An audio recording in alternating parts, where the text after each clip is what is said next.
Hi friends, ನಿಸರ್ಗ YouTube ಚಾನಲ್ಗೆ ಸ್ವಾಗತ. ನಾನು ನಿಮ್ಮ ಪ್ರೀತಿಯ ವೀರೇಶ್ ವಿಜಯಪುರ್.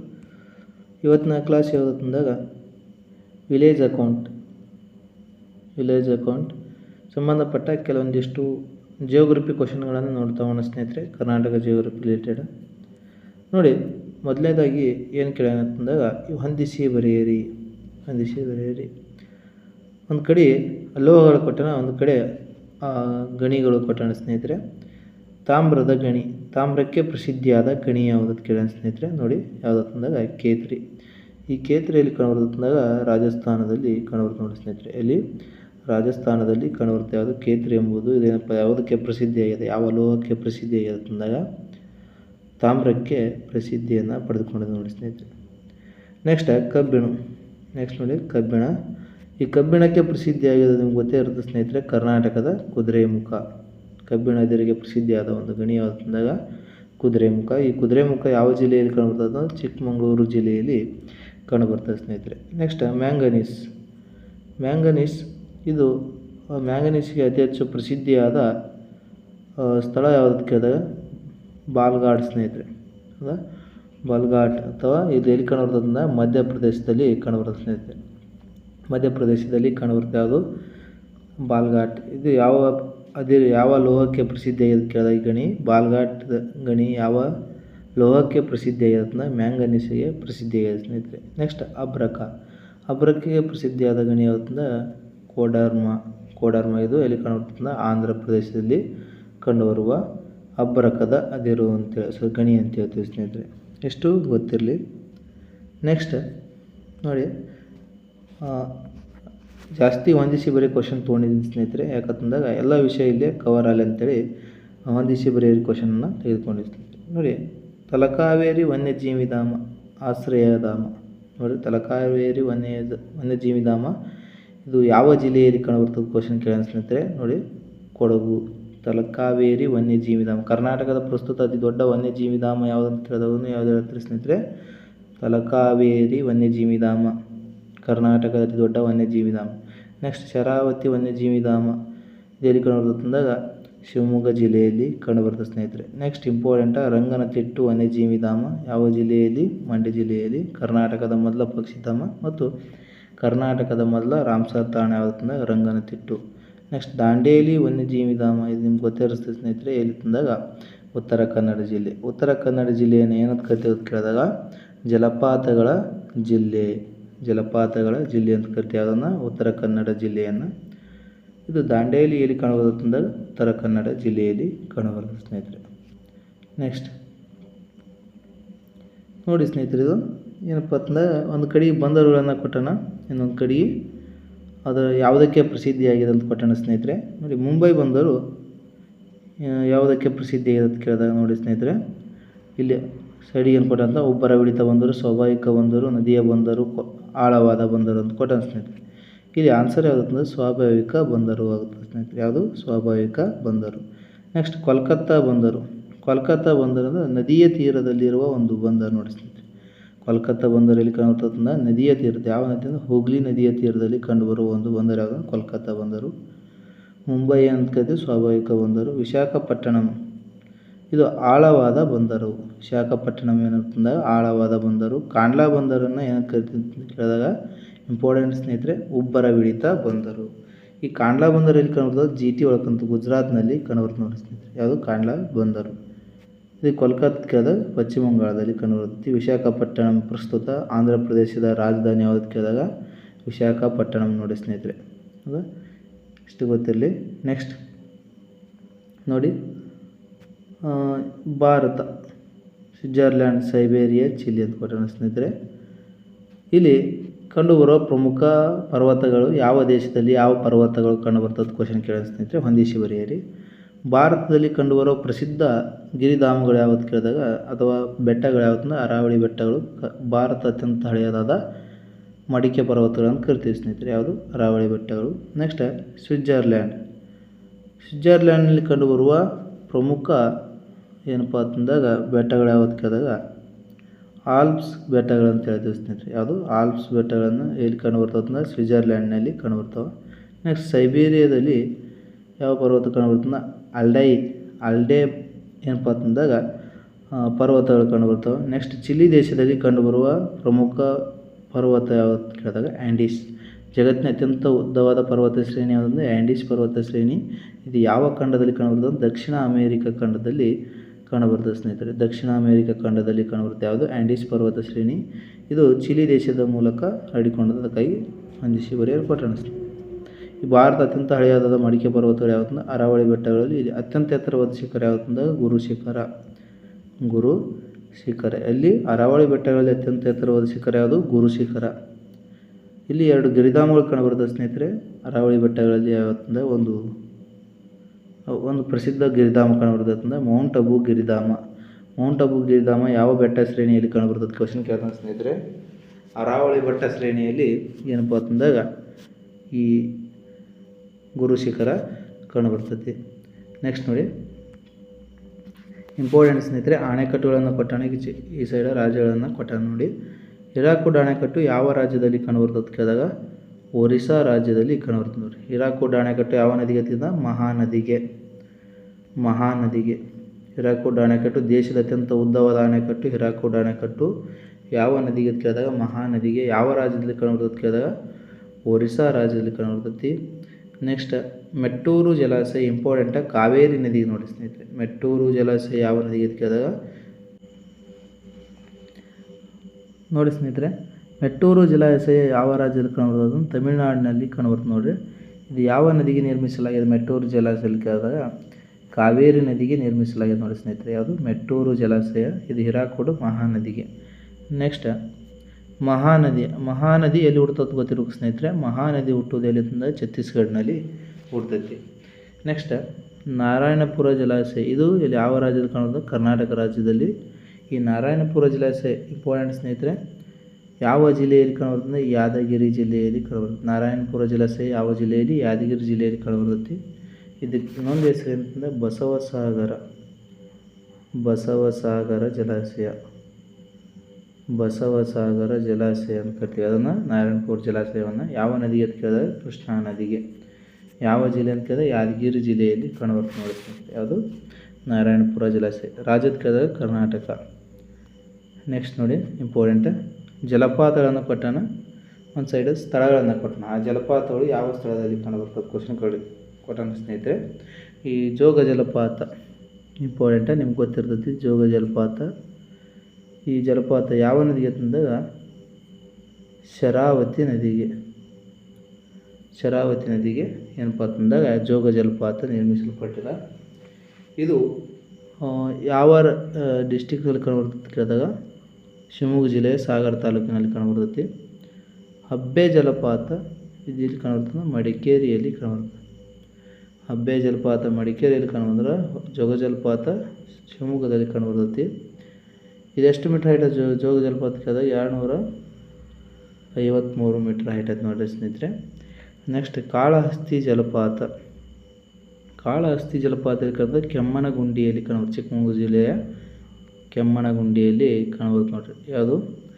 ಕಾಳಹಸ್ತಿ ಜಲಪಾತ ಇಲ್ಲಿ ಕೆಮ್ಮನಗುಂಡಿಯಲ್ಲಿ ಕಂಡುಬರ್ತೈತಿ. ನೆಕ್ಸ್ಟ್ ಗಗನಚುಕ್ಕಿ ಬರಚುಕ್ಕಿ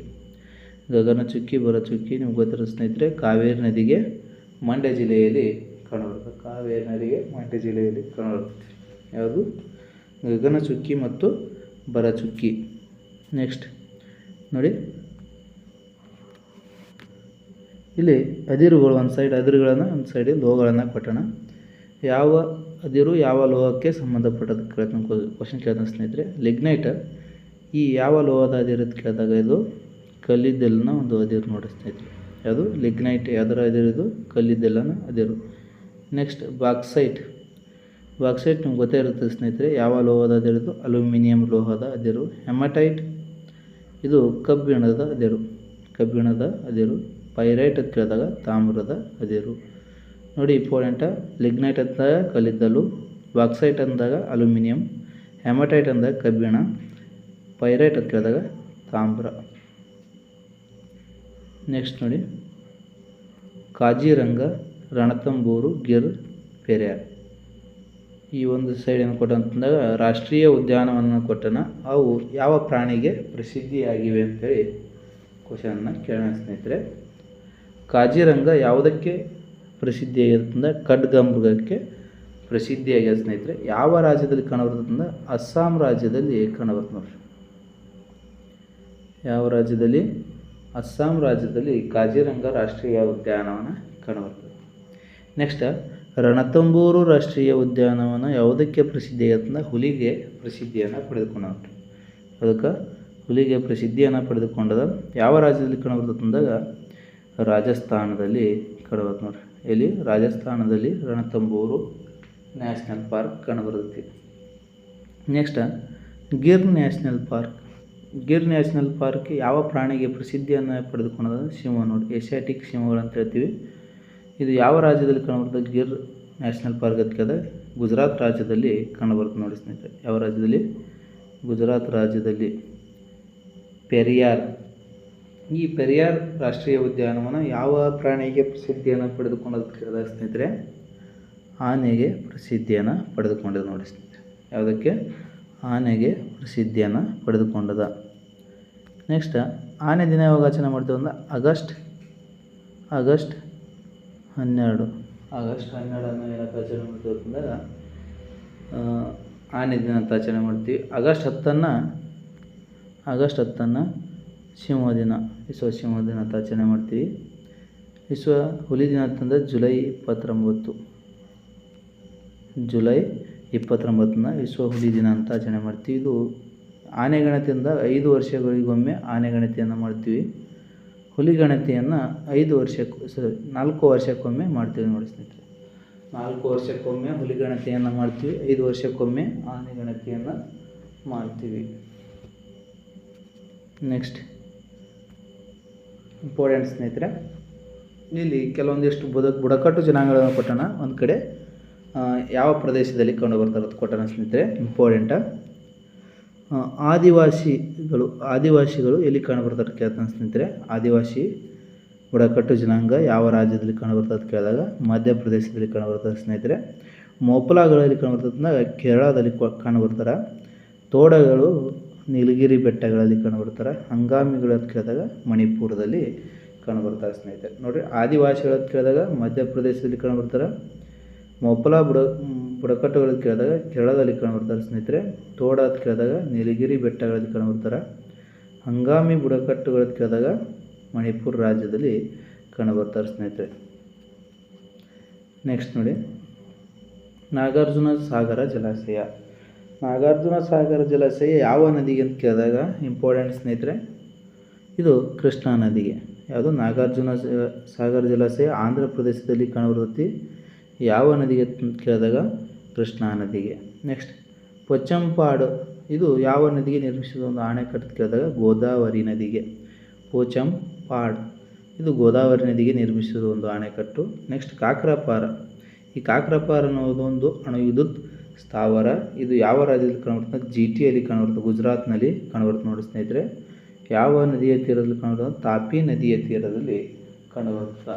ತಾಪಿ ನದಿಯ ತೀರದಲ್ಲಿ ಕಂಡುಬರ್ತದೆ. ನೆಕ್ಸ್ಟ್ ಹಿರಾಕುಡ್ ಅಣೆಕಟ್ಟು. ಹಿರಾಕುಡ್ ಅಣೆಕಟ್ಟು ಯಾವ ನದಿಗೆ ಕೇಳಿದಾಗ ಮಹಾನದಿಗೆ. ಹಿರಾಕುಡ್ ಅಣೆಕಟ್ಟು ಯಾವ ನದಿಗೆ? ಮಹಾನದಿಗೆ. ನಾಗಾರ್ಜುನ ಸಾಗರ ಆಂಧ್ರ ಪ್ರದೇಶದಲ್ಲಿ ಕಂಡುಬರುತ್ತೆ. ಯಾವ ನದಿಗೆ? ಕೃಷ್ಣಾ ನದಿಗೆ. ಪೋಚಂಪಾಡು ಅಂತ ಕೇಳಿದಾಗ ಗೋದಾವರಿ ನದಿಗೆ. ಹೌದಾ? ನೆಕ್ಸ್ಟ್ ಕಾಕ್ರಾಪಾರ್, ಇದು ಗುಜರಾತ್ ರಾಜ್ಯದಲ್ಲಿ ಕಂಡುಬರ್ತದೆ. ಯಾವ ನದಿಗೆ? ತಾಪಿ ನದಿಗೆ. ಹಿರಾಕುಡ್ ಅಣೆಕಟ್ಟು ಮಹಾನದಿಗೆ. ಇದು ಹಿರಾಕುಡ್ ಅಣೆಕಟ್ಟು ಯಾವ ರಾಜ್ಯದಲ್ಲಿ ಕೇಳಿದಾಗ ಒರಿಸ್ಸಾ ರಾಜ್ಯದಲ್ಲಿ ಕಂಡುಬರುತ್ತೆ ನೋಡಿ. ಒರಿಸ್ಸಾ ರಾಜ್ಯದಲ್ಲಿ ಕಂಡುಬರ್ತೈತಿ. ನೆಕ್ಸ್ಟ್ ನೋಡಿ, ಕೆಲವೊಂದಿಷ್ಟು ಪ್ರದೇಶಗಳನ್ನು ಕೊಟ್ಟಣ, ಅದಕ್ಕೆ ಯಾವುದಕ್ಕೆ ಪ್ರಸಿದ್ಧಿಯಾಗಿದೆ ಅಂತೇಳಿ ಹೊಂದಿಸಿ ಬರೆಯಲು ಕೊಟ್ಟಣ ಸ್ನೇಹಿತರೆ. ಇಲ್ಲಿ ಕರ್ನಾಟಕದ ಕಾಶ್ಮೀರ ಅಂತೇಳಿ ಯಾವುದನ್ನು ಕರಿತೀವಿ ಅಂತ ಕೇಳಿದಾಗ ಕರ್ನಾಟಕದ ಕಾಶ್ಮೀರ. ಕರ್ನಾಟಕದ ಕಿತ್ತಾಳೆ ನಾಡು ಯಾವ್ದು ಕೇಳಿದಾಗ ಕೊಡಗು ನೋಡಿ ಸ್ನೇಹಿತರೆ. ನೆಕ್ಸ್ಟ್ ಸಹ್ಯಾದ್ರಿ ಬೆಟ್ಟಗಳಂತ ಯಾವುದನ್ನು ಕರಿತೀವಿ ನಾವು? ಪಶ್ಚಿಮ ಘಟ್ಟಗಳನ್ನು ಸಹ್ಯಾದ್ರಿ ಅಂತ ಕರಿತೀವಿ. ನೆಕ್ಸ್ಟ್ ಕಾಪಿಯ ನಾಡು ಯಾವುದು ಅಂದಾಗ ಚಿಕ್ಕಮಗಳೂರು. ಕಾಪಿ ನಾಡು ಚಂದ ಅಂತ ಹೇಳ್ತೀವಲ್ಲ ನೋಡಿ, ಅದು ಕಾಪಿ ನಾಡು ಯಾವುದು ಅಂದಾಗ ಚಿಕ್ಕಮಗಳೂರು. ಮಲೆನಾಡು ಯಾವುದು ಕೇಳಿದಾಗ ನಿತ್ಯ ಹಸಿರು ಕಾಡುಗಳನ್ನು ಒಳಗೊಂಡಿರ್ತೈತಿ ಮಲೆನಾಡು ಅಂತ ಹೇಳಿದಾಗ. ಹೌದಾ? ಕರ್ನಾಟಕದ ಕಾಶ್ಮೀರ ಯಾವುದ್ರಿ? ಕೊಡಗು. ಅದೇ ಕರ್ನಾಟಕದ ಪಂಜಾಬ್ ಯಾವುದು ಅಂದಾಗ ವಿಜಯಪುರ. ಹೌದಾ? ಕರ್ನಾಟಕದ ಪಂಜಾಬ್ ಯಾವುದು? ವಿಜಯಪುರ ನೋಡ್ರಿ. ನೆಕ್ಸ್ಟ್ ನೋಡಿ ಸ್ನೇಹಿತರೆ, ಇಂಪಾರ್ಟೆಂಟ್ ಇದು ಕಂಪ್ಯೂಟರ್ ಸಂಬಂಧಪಟ್ಟ ಕೆಲವೊಂದಿಷ್ಟು ವಿಷಯಗಳನ್ನು ಹಾಕಿ ನೋಡಿ ಸ್ನೇಹಿತರೆ. ಇಲ್ಲಿ ಇಂಪಾರ್ಟೆಂಟ್ ಇದು 8 ಬೀಟ್ ಸೇರಿದಾಗ ಏನಾಗ್ತಂದಾಗ 1 ಬೈಟ್ ಆಗುತ್ತೆ ಸ್ನೇಹಿತರೆ. ಅಂದ್ರೆ 8 ಬೀಟ್ ಸೇರಿದಾಗ ಏನಾಗ್ತದೆ 1 ಬೈಟ್ ಆಗುತ್ತೆ. ಅದೇ 4 ಬೀಟ್ಸ್ ಸೇರಿದಾಗ ಏನಾಗ್ತಂದ್ರೆ 1 ನಿಬ್ಬಲ್ ಆಗುತ್ತೆ ನೋಡಿ ಸ್ನೇಹಿತರೆ. ಭಾಳ ಇಂಪಾರ್ಟೆಂಟ್ ಇದು. ಏನು 4 ಬಿಟ್ಸ್ ಸೇರಿದಾಗ 1 ನಿಬ್ಬಲ್. ಅದೇ 8 ಬಿಟ್ಸ್ ಸೇರಿದಾಗ ಏನಾಗ್ತಂದ್ರೆ 1 ಬೈಟ್ ಆಗುತ್ತೆ ಸ್ನೇಹಿತರೆ. 1024 ಬೈಟನ್ನು ಸೇರಿಸಿದಾಗ 1 ಕಿಲೋಬೈಟ್ 1 KB ಅಂತ ಹೇಳ್ತೀವಿ. ಅದೇ 1024 KBಯನ್ನು ಸೇರಿಸಿದಾಗ 1 ಮೆಗಾಬೈಟ್ ಅಥವಾ 1 MB ಅಂತ ಹೇಳ್ತೀವಿ. ಅದೇ 1024 MBಯನ್ನು ಸೇರಿಸಿದಾಗ 1 ಗೀಗಾಬೈಟ್ ಅಂತ ಹೇಳ್ತೀವಿ, 1 GB. ಅದೇ 1024 GB ಅನ್ನು ಸೇರಿಸಿದಾಗ 1 ಟೆರಾಬೈಟ್ ಅಂತ ಹೇಳ್ತೀವಿ ಸ್ನೇಹಿತರೆ. ಇಂಪಾರ್ಟೆಂಟ, ನೆನ್ಪಿಟ್ಕೋರಿ ನೋಡಿರಿ. ಇನ್ನೊಂದ್ಸತಿ 8 ಬೀಟ್ಸ್ ಅಂದಾಗ 1 ಬೈಟ್ ಅಂತ ಹೇಳ್ತೀವಿ ನಾವು. ಅದೇ 4 ಬೀಟ್ ಅಂತ ಹೇಳಿದಾಗ ನಿಬ್ಬಲ್ ಅಂತ ಹೇಳ್ತೀವಿ. 1024 ಬೈಟ್ಸ್ ಅಂತ ಹೇಳಿದಾಗ 1 KB ಅಂತ ಹೇಳ್ತೀವಿ. ಅದೇ 1024 KB ಅಂತ ಕೇಳಿದಾಗ 1 MB ಅಂತ ಹೇಳ್ತೀವಿ. 1024 MBಯನ್ನು 1 ಗೀಗಾಬೈಟ್ ಅಂತ ಕರಿತೀವಿ. ಅದೇ 1024 GBಯನ್ನು 1 ಟೆರಾಬೈಟ್ ಅಂತ ಹೇಳ್ಬೋದು ಸ್ನೇಹಿತರೆ. ನೆಕ್ಸ್ಟ್ ನೋಡಿ, ಇಂಪಾರ್ಟೆಂಟ ಪರ್ವತ ಶಿಖರಗಳು ಬೆಟ್ಟದ ವ್ಯಾಪ್ತಿಯೊಂದಿಗೆ. ಒಂದು ಕಡೆ ಬೆಟ್ಟಗಳ ಅತ್ಯಂತ ಎತ್ತರವಾದ ಶಿಖರಗಳನ್ನು ಕೊಟ್ಟಣ ಸ್ನೇಹಿತರೆ. ನಂದು ಪರ್ವತ ಶ್ರೇಣಿಗಳನ್ನು ಕೊಟ್ಟಣ. ದೊಡ್ಡ ಬೆಟ್ಟ ಇದು ಯಾವ ಪರ್ವತ ಶ್ರೇಣಿಯಲ್ಲಿರುವ ಒಂದು ಎತ್ತರವಾದ ಶಿಖರ ಅಂತ ಕೇಳ್ತಾನೆ ಸ್ನೇಹಿತರೆ. ಇಂಪಾರ್ಟೆಂಟ್ ಯಾವುದು? ನೀಲಗಿರಿ ಬೆಟ್ಟಗಳಲ್ಲಿ ಅತ್ಯಂತ ಎತ್ತರವಾದ ಒಂದು ಶಿಖರ ಅಂತ ಹೇಳ್ತೀವಿ. ಯಾವುದು? ದೊಡ್ಡ ಬೆಟ್ಟ ಒಂದು ನೀಲಗಿರಿ ಬೆಟ್ಟಗಳಲ್ಲಿರುವ ಅತ್ಯಂತ ಎತ್ತರವಾದ ಒಂದು ಶಿಖರ. ನೆಕ್ಸ್ಟ್ ನಂದಾದೇವಿ, ಇಂಪಾರ್ಟೆಂಟ್ ಸ್ನೇಹಿತರೆ. ನಂದಾದೇವಿ ಯಾವ ಪರ್ವತಗಳಲ್ಲಿ ಕಂಡುಬರುತ್ತದೆ ಅಂತ ಕೇಳಿದಾಗ ಹಿಮಾಲಯ ಪರ್ವತಗಳಲ್ಲಿ ಕಂಡುಬರುವ ಒಂದು ಪರ್ವತ ಬೆಟ್ಟ ಅಂತ ಹೇಳ್ತೀವಿ. ಅದು ನಂದಾದೇವಿ. ಇದು ಉತ್ತರಾಖಂಡ್ ರಾಜ್ಯದಲ್ಲಿ ಕಂಡುಬರುತ್ತೆ ನೋಡಿ ಸ್ನೇಹಿತರೆ. ನೆಕ್ಸ್ಟ್ ಅಮರಕಂಟಕ ಯಾವ ಪರ್ವತ ಶ್ರೇಣಿಯಲ್ಲಿ ಕಂಡುಬರ್ತದೆ ಅಂದರೆ ವಿಂಧ್ಯಾಚಲ ಪರ್ವತ ಶ್ರೇಣಿಯಲ್ಲಿ ಕಂಡುಬರ್ತದೆ. ಅದು ಯಾವುದು? ಅಮರಕಂಟಕ. ಗುರುಶಿಖರ ಇದು ಅರಾವಳಿ ಶ್ರೇಣಿಯಲ್ಲಿ ಕಂಡುಬರುತ್ತೆ ನೋಡಿ. ಅದು ಗುರುಶಿಖರ ಅರಾವಳಿ ಶ್ರೇಣಿಯಲ್ಲಿರುವ ಅತ್ಯಂತ ಎತ್ತರವಾದ ಒಂದು ಶಿಖರ. ಈಗ ನೀಲಗಿರಿ ಬೆಟ್ಟಗಳಲ್ಲಿ ಅತ್ಯಂತ ಎತ್ತರವಾದ ಶಿಖರ ದೊಡ್ಡ ಬೆಟ್ಟ. ಹಿಮಾಲಯ ಪರ್ವತಗಳಲ್ಲಿ ಕಂಡುಬರುವುದು ಯಾವುದು? ನಂದಾದೇವಿ ಯಾವ ರಾಜ್ಯದಲ್ಲಿ ಕಂಡುಬರ್ತದೆ? ಉತ್ತರಾಖಂಡ್ ರಾಜ್ಯದಲ್ಲಿ. ಅಮರಕಂಟಕ ಇದು ಮಧ್ಯಪ್ರದೇಶದಲ್ಲಿ ಕಂಡುಬರ್ತದೆ. ವಿಂಧ್ಯಾಚಲ ಹೌದಾ, ಅಥವಾ ವಿಂಧ್ಯ ಪರ್ವತಗಳು ಅಂತ ಹೇಳ್ತೀವಿ. ಅಲ್ಲಿ ಅತ್ಯಂತ ಎತ್ತರವಾದ ಒಂದು ಶಿಖರ ಯಾವುದಂದ್ರೆ ಅಮರಕಂಟಕ. ಗುರುಶಿಖರ ಅರಾವಳಿ ಬೆಟ್ಟಗಳಲ್ಲಿರುವ ಅತ್ಯಂತ ಎತ್ತರವಾದ ಶಿಖರ. ನೆಕ್ಸ್ಟ್ ನೋಡಿ, ಇಲ್ಲಿ ಭೂಕಂಪದ ಕೆಲವೊಂದಿಷ್ಟು ವಲಯಗಳನ್ನು ಕೊಟ್ಟಣ ಸ್ನೇಹಿತರೆ. ಹೌದಾ, ಈ ನಗರದಲ್ಲಿ ಈ ವಲಯದ ಭೂಕಂಪ ಉಂಟಾಗ್ತದೆ ಕೊಟ್ಟಣ ಸ್ನೇಹಿತರೆ. ನೋಡಿ, ನಗರಗಳು ಮತ್ತು ಉಂಟಾಗುವ ಭೂಕಂಪನ ವಲಯಗಳೊಂದಿಗೆ ಹೊಂದಿಸಿರಿ ಅಂತೇಳಿ. ಈ ಕೋಲ್ಕತ್ತಾದಲ್ಲಿ ಆಗುವ ಯಾವ ವಲಯ ಆಗುತ್ತೆ ಅಂದರೆ ಅಲ್ಲಿ ಉಂಟಾಗುವ ಭೂಕಂಪ ಯಾವ ವಲಯಕ್ಕೆ ಸೇರ್ತದೆ ನೋಡಿ ಸ್ನೇಹಿತರೆ. ಯಾವುದು? ಕೋಲ್ಕತ್ತಾದಲ್ಲಿ 3ನೇ ವಲಯಕ್ಕೆ ಸೇರುತ್ತೆ ನೋಡಿ ಸ್ನೇಹಿತರೆ.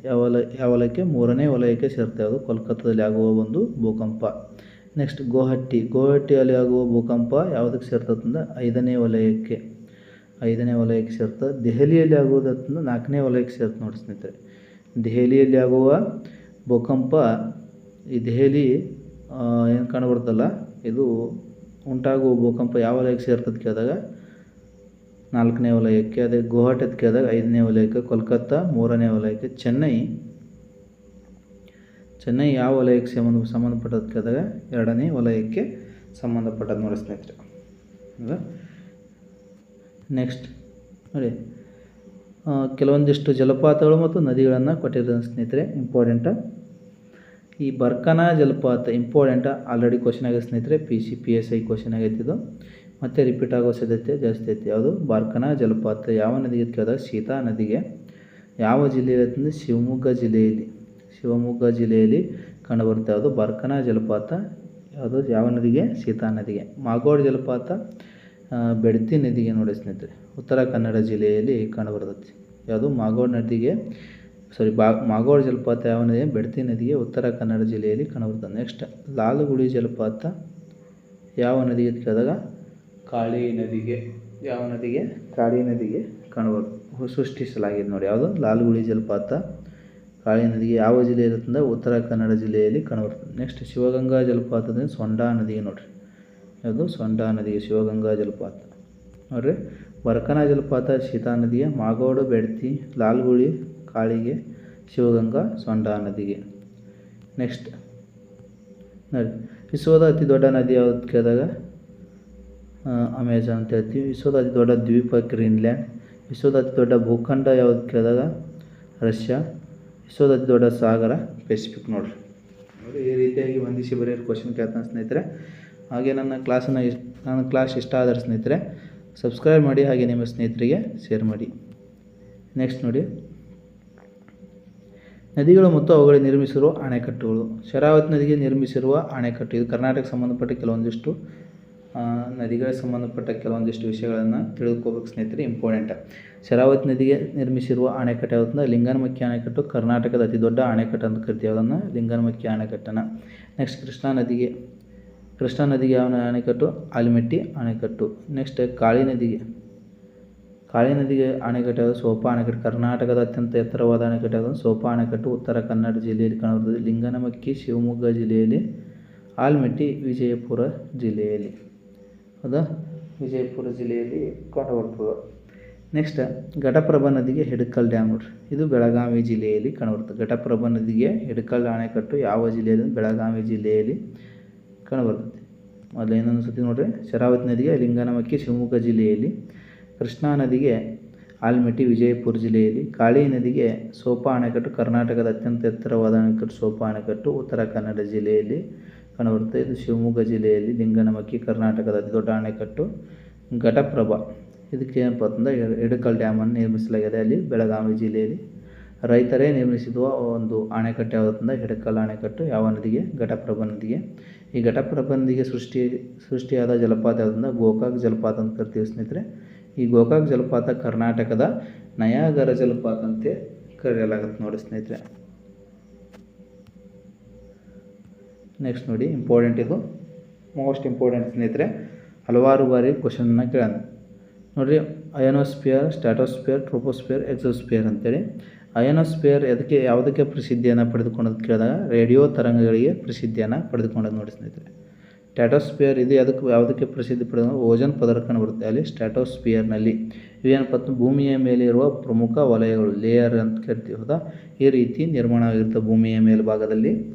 ನಾವೇನು ವಾಯುಗುಣ ಕಾಣ್ತೀವಲ್ಲ ಅದು ಈ ರೀತಿಯಾಗಿ ರಚನೆ ಆಗಿರ್ತದೆ ಸ್ನೇಹಿತರೆ. ಸ್ಟ್ಯಾಟೋಸ್ಫಿಯರ್ನಲ್ಲಿ ಏನನ್ನು ಕಾಣ್ತೀವಿ? ಯಾವ ಪ್ರಸಿದ್ಧ ಒಂದು ಇದು ಕಾಣ್ತೀವಿ ಅಂತ ಕೇಳಿದಾಗ ಓಜೋನ್ ಪದರ ಕಾಣ್ತೀವಿ ಸ್ನೇಹಿತರೆ. ಈ ಓಜೋನ್ ಪದರನ್ನು ಅಳೆಯುವುದು ಯಾವುದು? ಡಾಪ್ಸನ್ ಮಾನ ಅಂತ ಹೇಳ್ತೀವಿ. ಈ ಓಜೋನ್ ಪದರ ಯಾವ ವಲಯದಲ್ಲಿ ಕಂಡುಬರ್ತದೆ? ಸ್ಟ್ಯಾಟೋಸ್ಫಿಯರ್ನಲ್ಲಿ ಕಂಡುಬರ್ತದೆ. ನೆಕ್ಸ್ಟ್ ಟ್ರೋಪೋಸ್ಫಿಯರ್ ಅಂತ ಕೊಟ್ಟ ಸ್ನೇಹಿತರೆ. ಈ ಟ್ರೋಪೋಸ್ಫಿಯರ್ನಲ್ಲಿ ಏನು ಕಾಣಬರ್ತದೆ? ಮೋಡಗಳು ರೂಪುಗೊಳ್ಳುತ್ತವೆ ಅಂತ ಹೇಳ್ತೀವಿ. ಹೌದಾ, ನಾವು ಈ ಪ್ರೆಸೆಂಟ್ ಏನು ಕಾಣ್ತೀವಲ್ಲ ಸ್ನೇಹಿತರೆ, ಡೈಲಿ ದಿನನಿತ್ಯವಾಗಿ ಮೋಡ, ಗಾಳಿ, ಬಿಸಿಲನ್ನು ಕಾಣ್ತೀವಲ್ಲ, ಇದೇನಪ್ಪ ಟ್ರೋಪೋಸ್ಫಿಯರ್ದಲ್ಲಿ ನಾವು ಕಾಣ್ತೀವಿ. ಭೂಮಿಗೆ ಅತ್ಯಂತ ಹತ್ತಿರವಾದ ಒಂದು ಲೇಯರ್ ಯಾವುದಂದ್ರೆ ಟ್ರೋಪೋಸ್ಫಿಯರ್. ಇಲ್ಲಿ ಮೋಡಗಳ ರೂಪುಗೊಳ್ಳುತ್ತವೆ ಅಂತ ಹೇಳ್ತೀವಿ. ನೆಕ್ಸ್ಟ್ ಎಕ್ಸೋಸ್ಫಿಯರ್, ಅದು ಅತ್ಯಂತ ದೂರದಲ್ಲಿರುವ ಒಂದು ಲೇಯರ್ ಅಂತ ಹೇಳ್ತೀವಿ. ಯಾವುದು? ಎಕ್ಸೋಸ್ಫಿಯರ್. ನೆಕ್ಸ್ಟ್ ನೋಡಿ, ಇಂಪಾರ್ಟೆಂಟ್ ಸ್ನೇಹಿತರೆ.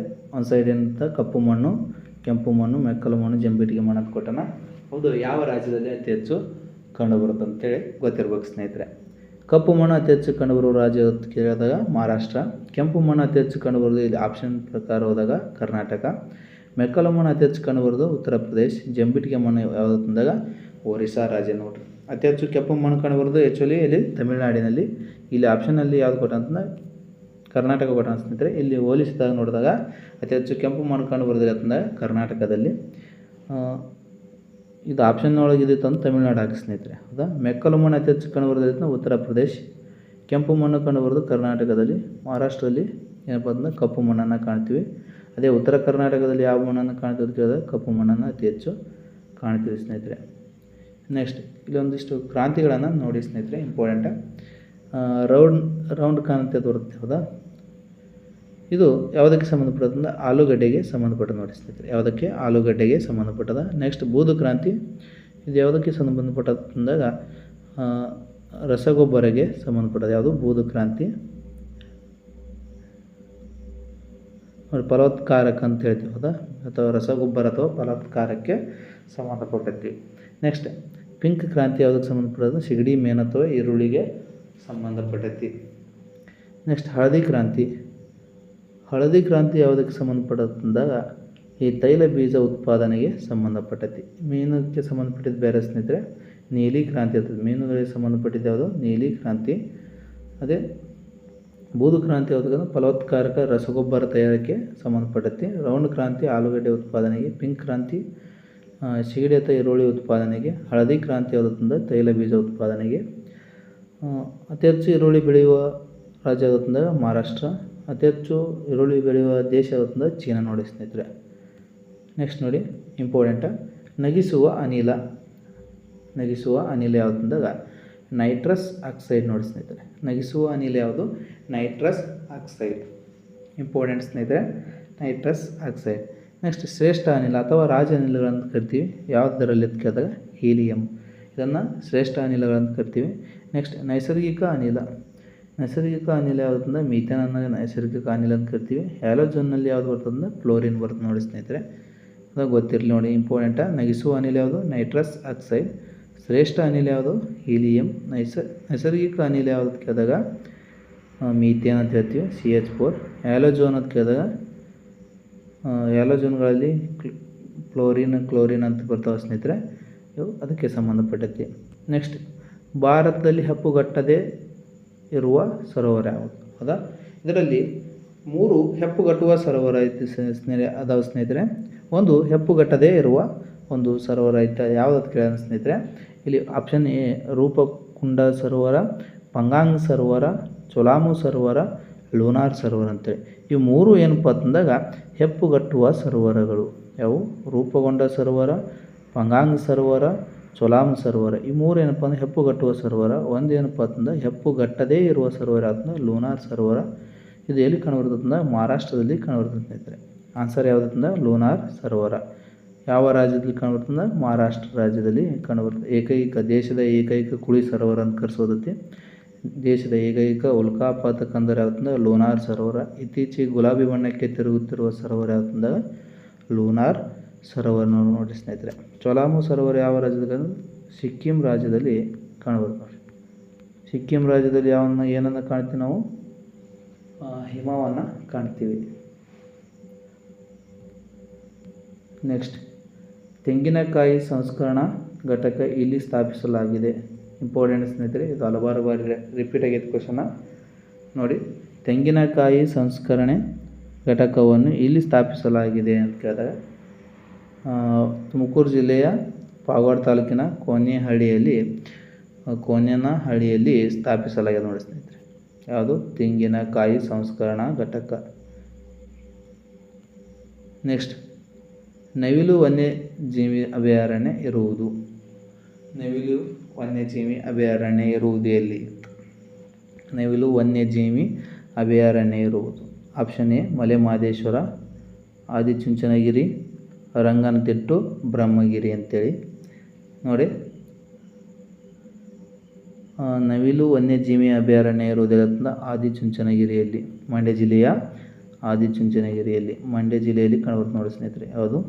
ಆದಿಚುಂಚನಗಿರಿ. ಆದಿಚುಂಚನಗಿರಿ ಯಾವ ಜಿಲ್ಲೆ ಕಾಣುತ್ತೆ? ಮಂಡ್ಯ ಜಿಲ್ಲೆಯಲ್ಲಿ ಕಾಣಬರುತ್ತೆ ನೋಡಿ. ಮಲೆ ಮಹದೇಶ್ವರಲ್ಲಿ ಕಾಣಬರೋದ್ರಿಂದ ಚಾಮರಾಜನಗರದಲ್ಲಿ ಕಾಣಬರುತ್ತೆ. ರಂಗನತಿಟ್ಟು ಮಂಡ್ಯ. ಬ್ರಹ್ಮಗಿರಿ ಅಂತ ಕೇಳಿದಾಗ ಕೊಡಗುದಲ್ಲಿ ಕಾಣಬರುತ್ತೆ. ಅದೇ ಬ್ರಹ್ಮಗಿರಿ ಶಾಸನ ಅಂತ ಕೇಳಿದಾಗ ಚಿತ್ರದುರ್ಗದಲ್ಲಿ ಕಾಣಬರುತ್ತೆ. ಬ್ರಹ್ಮಗಿರಿ ಶಾಸನದ ಚಿತ್ರದುರ್ಗ, ಅದೇ ಬೆಟ್ಟ ಅಂತ ಕೇಳಿದಾಗ ಕೊಡಗುದಲ್ಲಿ ಕಾಣಬರುತ್ತೆ ನೋಡಿ. ನೆಕ್ಸ್ಟ್ ನೋಡಿ ಇಂಪಾರ್ಟೆಂಟ, ತೆರಿಗೆಗಳನ್ನು